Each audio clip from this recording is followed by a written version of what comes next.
Salut à tous, moi c'est Kenny Inkaolix. Voilà, je suis un tatoueur spécialisé dans le manga et le néo-traditionnel asiatique. Je suis connu sur les réseaux sociaux pour avoir apporté vraiment une touche un petit peu différente du manga, un tout petit peu plus réaliste, parce que j'utilise beaucoup plus de contraste. Voilà, vous pouvez me suivre sur Insta et TikTok sous le nom de ken.inkaolix.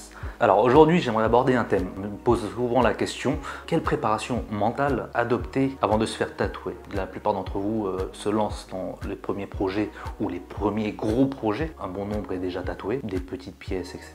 pour goûter, on va dire ça comme ça. Là, pour les grosses pièces, c'est différent. Pour moi, il y a 4 étapes fondamentales à respecter pour bien vous préparer psychologiquement et préparer votre corps à subir autant de souffrance. Alors, la première étape primordiale, c'est vraiment une bonne nuit de sommeil. Bien dormir, ça sert à quoi? Ça sert à recharger vos endorphines qui vont vous aider à la résistance pendant la séance. C'est la même endorphine qui est produite pendant le sport quand votre corps est mis à rude épreuve. On va dire que l'endorphine, elle est sécrétée pendant la séance, pendant 4 heures. Voilà, au bout de la 5e heure, on va dire qu'elle redescend. Au bout de 6 heures, généralement, vous en produisez plus. Et là, c'est votre mental qui va jouer. Voilà pour la première étape, c'est vraiment une bonne nuit de sommeil pour bien recharger les endorphines. La deuxième étape cette fois-ci, c'est de passer une nuit calme, c'est-à-dire pas de soirée, pas d'alcool, pas de drogue.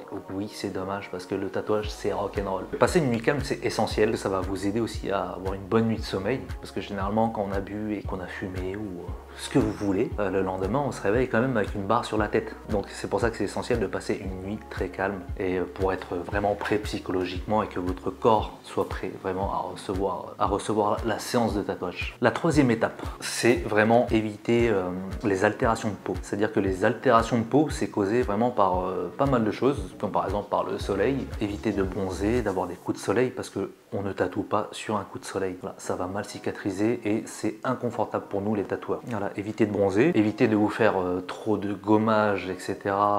Sur votre peau parce que ça crée des irritations. Pendant un jour ou deux, après un gommage, on a quand même une petite sensation d'irritation, ce qui ne va pas vous aider vraiment à bien tenir la séance. Vous allez sentir un peu plus de douleur si vous êtes irrité. C'est pareil pour le rasage. Le rasage, généralement, je vous conseille de le faire vraiment la veille. Le rasage, ça irrite également. Surtout pour nous les hommes, on n'est pas habitué vraiment à se raser souvent par rapport aux femmes. On a la peau un peu plus sèche, un peu plus rêche et du coup le rasage va causer beaucoup d'irritation. Donc c'est pour ça que je conseille vraiment le rasage la veille. Préparez votre peau chez vous, comme ça après une bonne nuit de sommeil et après avoir hydraté votre peau après le rasage, vous allez voir que vous n'aurez pas les irritations le lendemain. Voilà pour la troisième étape qui est vraiment ne pas créer d'altération de peau. Voilà, l'alimentation ça compte aussi beaucoup. Par exemple si vous mangez trop gras la veille, vous allez peut-être avoir quelques petits boutons blancs qui vont pousser le lendemain. Alors la quatrième étape, elle est drôle, c'est ne pas stresser. Oui, un tatouage ça fait flipper. On va se dire qu'on va souffrir, etc. Quand on en parle à vos proches, ils sont là, oh ça va faire trop mal.